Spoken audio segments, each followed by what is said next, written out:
Pour anticiper les changements climatiques et leurs conséquences, sur le cycle de l'eau ou les forêts par exemple, les scientifiques réalisent des simulations à l'aide de modèles numériques. Seulement voilà, ces modèles sont-ils vraiment fiables? Et comment peut-on les tester? Pourquoi pas en remontant dans le temps pour étudier les changements climatiques les plus rapides du passé?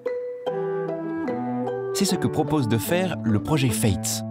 C'est un projet coordonné par le Laboratoire des sciences du climat et de l'environnement qui va réunir pendant 3 ans des équipes pluridisciplinaires de recherche de l'Université Paris-Saclay. L'objectif de ces scientifiques, c'est d'étudier le dernier grand réchauffement climatique naturel qui s'est produit il y a 10 000 à 20 000 ans. La cause initiale de ce réchauffement climatique est bien connue. Plus d'ensoleillement en été à nos latitudes, du fait de changements lents de l'orbite de la Terre autour du Soleil. Mais la machine climatique a amplifié cette petite perturbation par ses rétroactions. Par exemple, la fonte des glaces a augmenté le réchauffement en réduisant leur effet de miroir. Les cycles de l'eau et du carbone ont réagi, amplifiant l'effet de serre et donc le réchauffement.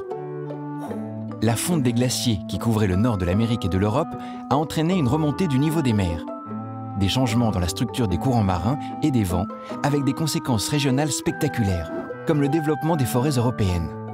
Grâce au projet FATES, ces changements passés vont être finement datés et caractérisés.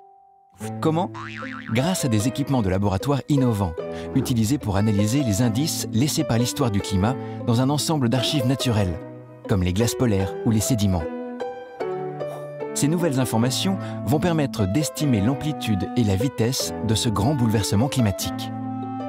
En parallèle, on va intégrer dans les modèles de climat les mêmes indicateurs que l'on mesure dans les archives naturelles, les isotopes de l'oxygène, du carbone, ce qui permettra pour la première fois de comparer directement les calculs avec les informations tirées des archives naturelles du climat. Les modèles que l'on utilise pour explorer l'évolution future du climat et des forêts européennes seront donc utilisés pour simuler ces grands changements du passé. Cela va nous permettre de mieux comprendre l'histoire du climat, de tester la fiabilité de ces modèles pour l'amplitude et la vitesse des changements, et donc de mieux appréhender les évolutions à venir.